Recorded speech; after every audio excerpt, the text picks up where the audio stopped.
5வது வசனத்தை ஒரு விசை கூட வாசிக்க கேட்போம். நான் உன்னை தாயின் வயிற்றில் உருவாக்கும் முன்னே உன்னை அறிந்தேன்.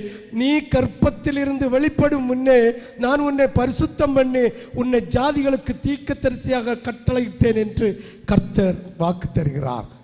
எரேமியா கொடுத்த வார்த்தையை இன்று நம்ம சபைக்கு தருகிறார். அவர் எனக்கு தந்த வார்த்தை, அந்த வார்த்தையை உங்களுக்கு கர்த்தர் தருகிறார். ஆமென் சொல்லலாமே? உற்சாகம் ஒரு அல்லேலூயா சொல்லலாமே? முழு இருதயத்தோடு ஒரு அல்லேலூயா சொல்லலாமே? இதே போல் இன்று இருக்கிற ஒவ்வொருவர் மேலும் கர்த்தர் ஒரு நோக்கம் வைத்திருக்கிறார். என்ன நோக்கம் என்றால் நம்மிலே ஆண்டவருடைய சித்தம் நிறைவேறும்படியாக. ஆமென்.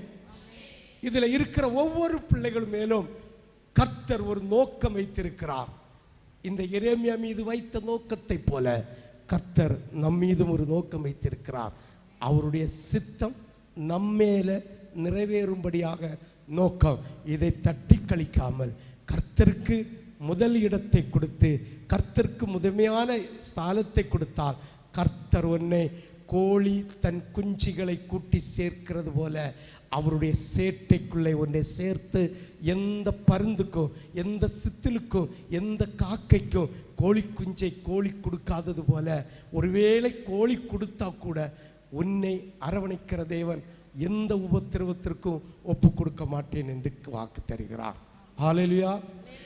ஒன்னே அவருடைய சித்தம் நம்மேல நிறைவேற அவருடைய நீதியை கடைபிடித்து நடக்க வேண்டும். ஆமென் சொல்லலாமே?